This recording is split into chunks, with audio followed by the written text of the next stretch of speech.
My name is Signe Moore, and I'm an English Open Stores Program volunteer. I studied at the College of Charleston in South Carolina, where I have a double major in Spanish and International Studies. I graduated college in 2013 and then moved to Colorado, where I've been working in health administration for the past 2 years. I was in the volunteer service number 5, so I was here for about 3.5, 4 months, and I was placed in the Magallanes region in Punta Arenas. So originally I was only looking into volunteer abroad programs in South America because I wanted to practice Spanish. So I came across English Open Stores program, which was more interesting to me just because it was a government-sponsored program and it was fee-free, so that seemed really important to me, whereas a lot of other volunteer opportunities are asking you to pay thousands of dollars.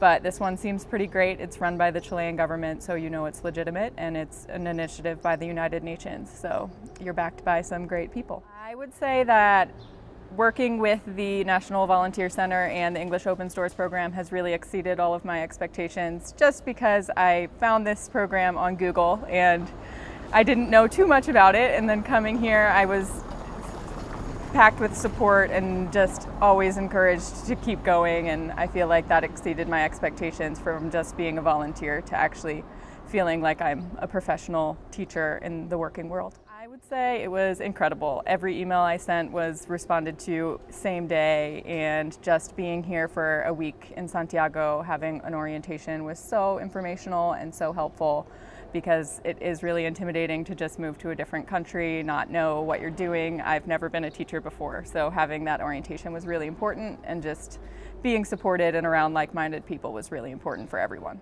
I was very nervous coming, and I was looking into buying books about lesson planning and things like that, but I'm glad I didn't, because it would have been added weight to my suitcase. And now coming here, they provide you with so much more information than I thought they would have. Packets of information, hands-on lessons, and just learning how to be a teacher in such a small amount of time. I was placed in the centro of Punta Arenas, which was really nice to be in the downtown area. It is a smaller town, but it's the biggest town in Magallanes. It's the capital of the region, so that was really fun. It's interesting to live at the end of the world, so I had a really great experience with that, and interesting. So I had a host family of a mother and a father and my host brother, who was 21 years old, so it was nice to have that exchange. They spoke zero English, so that was something that I wanted as well, because I wanted that cultural and language exchange. Spent a lot of time with my school, working with my kids, but I did also join an outing club and a mountain club, so that was really great. I was thrilled to be placed in Patagonia, where there's plenty to do outside. So finding a group of local Chileans who were opening their arms to a bunch of gringos to join their hiking excursions and go around Patagonia was really great. We made some great friends and got to see things that we would have never seen without that. I also, when I first arrived, everyone was so welcoming to us. We took some cueca dancing classes and made a lot of friends there, so it was a really open culture, meeting Chileans and intermingling with the gringos as well, so it was great.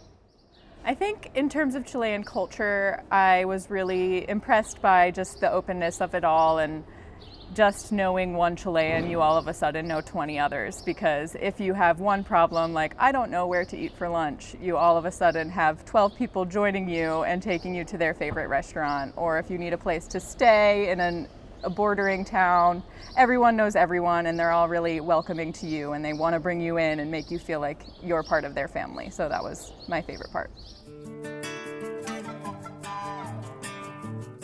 It was interesting coming in. My school had just recovered from a strike, but they were all really into recovering. I did work with 4 English teachers, so they all wanted to ramp it up, and they were excited to have me there. So that was great for me, because I had a lot of support in that. The students don't have a lot of motivation to learn English, and that was clear to me as well, but it was just another challenge for me, which made it more interesting and kind of more fun for me and my kids. Being a teacher in general is incredibly challenging. I've never done it before and now have so much more respect for the profession, but Overall, the most challenging part for me was dealing with mixed levels of English speakers. Obviously, I was a native speaker and had some kids who were very advanced and some kids who spoke 0 words. So it was really interesting and challenging for me to come up with lessons to actively engage all of those kids and not just the ones who wanted to be in class. So that was definitely challenging, but I think I overcame a lot of it.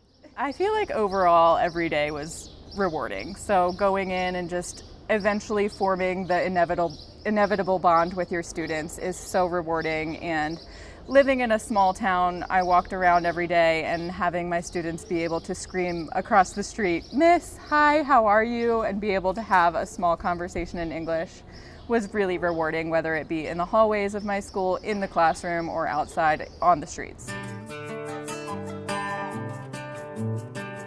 I think that being a teacher here has really affected me professionally. No matter what, being a teacher is difficult and you're put into a management situation. So you learn a lot, and especially with high schoolers, in my case, that's difficult to deal with. So I feel like I've come out of it being more organized and just stronger in a management role. Personally, the entire experience has been so rewarding, and I don't want to sound too cliche, but I've grown so much as a person here and I don't even know how to explain it. So it's just definitely worth it to come and do it. My favorite part of the whole experience was the bond I made with my students. It was the best part.